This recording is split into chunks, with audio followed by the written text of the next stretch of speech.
और तुम्हारे लिए सुंदर आशीर्वाद, महामंगल हो।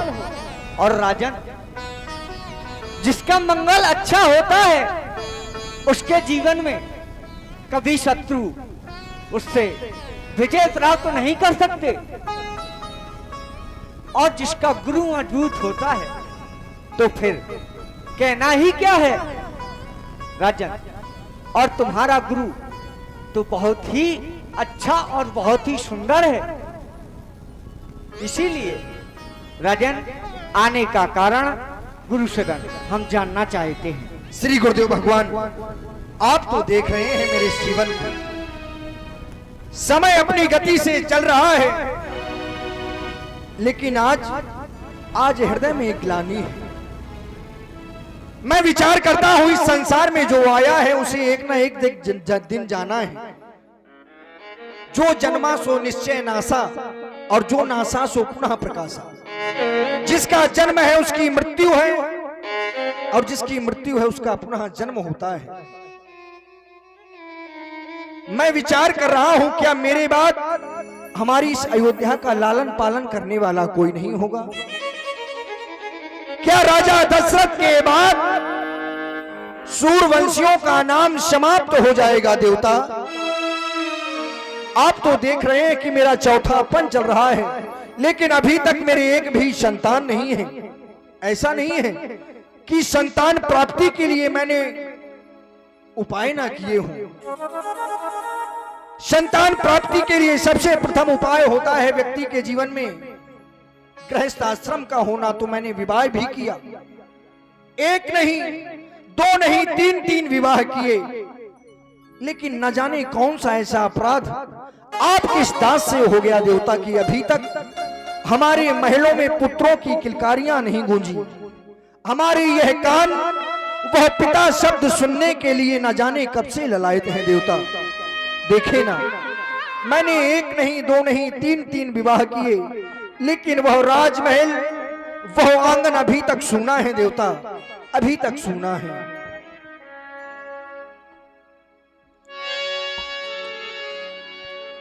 कर चुका विवाह वो तीन, फिर भी फल उसी का मिला अभी भी नहीं। ये है चौथापन आने वाला, वो हल कमल अभी तक खिला नहीं है।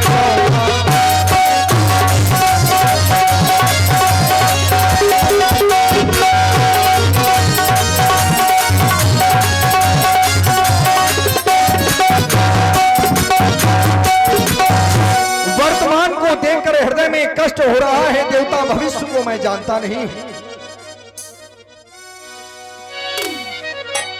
गुरुदेव न जाने ये कैसा है भविष्य, जो अभी तक प्रभु अंधेरा है।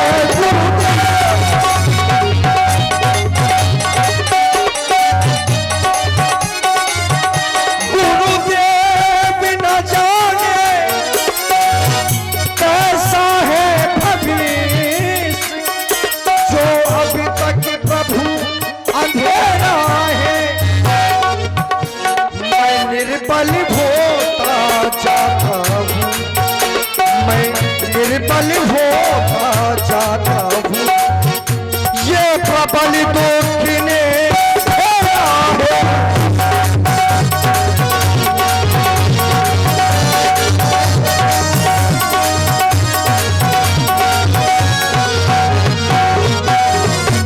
जिसके पुत्र नहीं होता उसे इस संसार में निपुति कहा जाता है, और यह शास्त्र भी कहते हैं देवता की बिना पुत्र नहीं नरगति पावे। यदि व्यक्ति का जीवन गृहस्थाश्रम में व्यतीत हो रहा है, पुत्र नहीं है, तो ऐसा शरीर नरगति को प्राप्त नहीं होता देवता। फिर हम तो मनुष्य हैं। इस संसार में चाहे वह वृक्ष हो, चाहे वह सर्प हो, या फिर कोई भी हो, यदि व्यक्ति विशेषानुसार उसमें वो विशेषताएं नहीं है तो संसार में वह प्रशंसनीय नहीं है। जैसे देवता वह मेघे कहाँ सो आपा,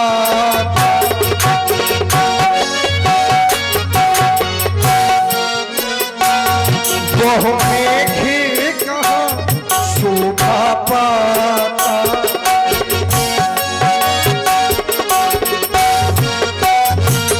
वह मेघे कहाँ शोभा पाता,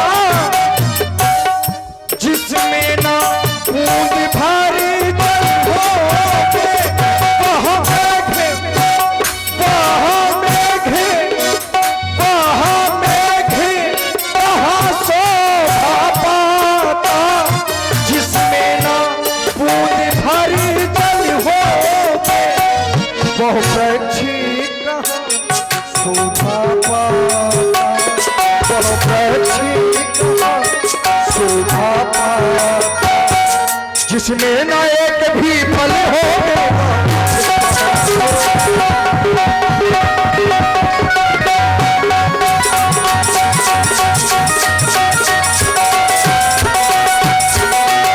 पुत्र नहीं है तो बहुत से पुत्र नहीं चाहता देवता, बहुत ज्यादा ना हो बस एक ही हो, जिससे रघुवंश बढ़े अपना, और पितरों को भी तर्पण पहुंचे, आगे को वंश बढ़े अपना।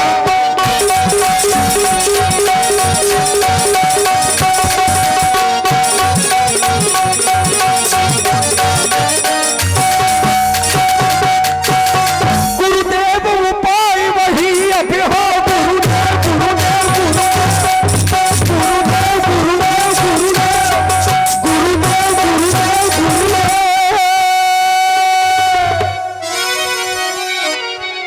उपाय वही अभी हो कि यह चित्त प्रफुल्लित हो जावे, आंखों में भी होए प्रकाश, यह आत्मा आनंदित हो जावे। श्री गुरुदेव भगवान, अब मैं आपके शरण में हूं और आप हैं श्री राजेश द्विवेदी जी। श्री राजेश द्विवेदी जी राम अभिनेता ग्राम बिहुनी, आपकी ओर से 51 मुद्राएं श्री दशरथ जी के चरणों में सादर समर्पित हैं। क्योंकि मैं जानता हूं देवता कि यदि आप चाहें तो क्या से क्या नहीं कर सकते, आप सब कुछ कर सकते हैं, सर्व समर्थवान हैं आप। गुरुदेव अगर तुम चाहो तो,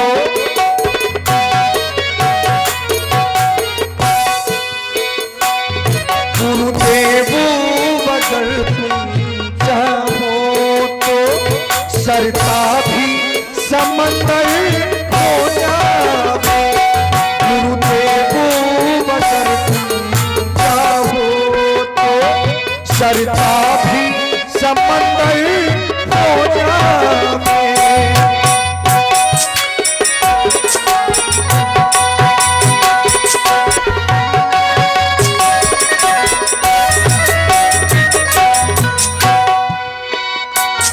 कंकड़ पत्थर हीरे मोती, कंकड़ पत्थर हीरे मोती, दुखराज जवाहर हो जाए, गुरुदेव अगर तुम चाहो तो सरता भी समंदर हो जाए, गुरुदेव अगर तुम चाहो तो सरता भी समंदर हो जाए, सरता भी समंदर हो जाए। महाराज दशरथ, कहीं वशिष्ठ बहुविधि समझायऊ, अपना दुख सुख बताया, लेकिन महाराज वशिष्ठ जी ने समय नहीं लगाया। महाराज के दुख को दूर करने का प्रयास किया। महाराज दशरथ, अब ऐसा ही होगा। धरो धीर हुई ये स्वचारी, जय हो आपकी, जय हो। त्रिभुवन विदित भगत भयहारी। जाओ महाराज दशरथ, एक नहीं दो नहीं चार चार पुत्रों की प्राप्ति होगी। और उसके लिए करना क्या होगा? उसके लिए एक यज्ञ करना होगा, पुत्र एष्टि यज्ञ करना होगा। और तुम्हारे कुल आचार्य सिंही ऋषि को बुलवाना पड़ेगा। तो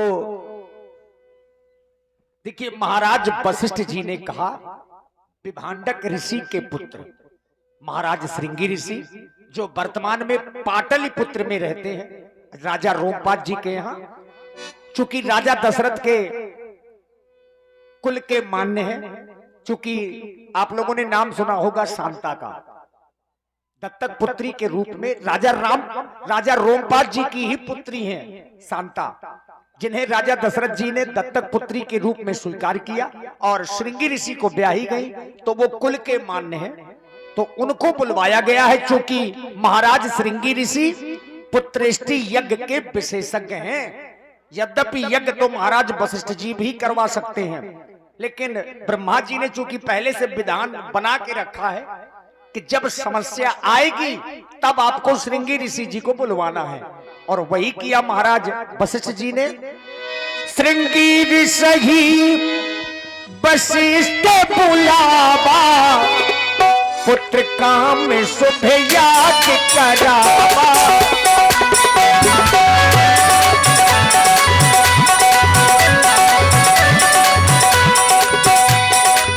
श्रृंगी ऋषि वशिष्ठ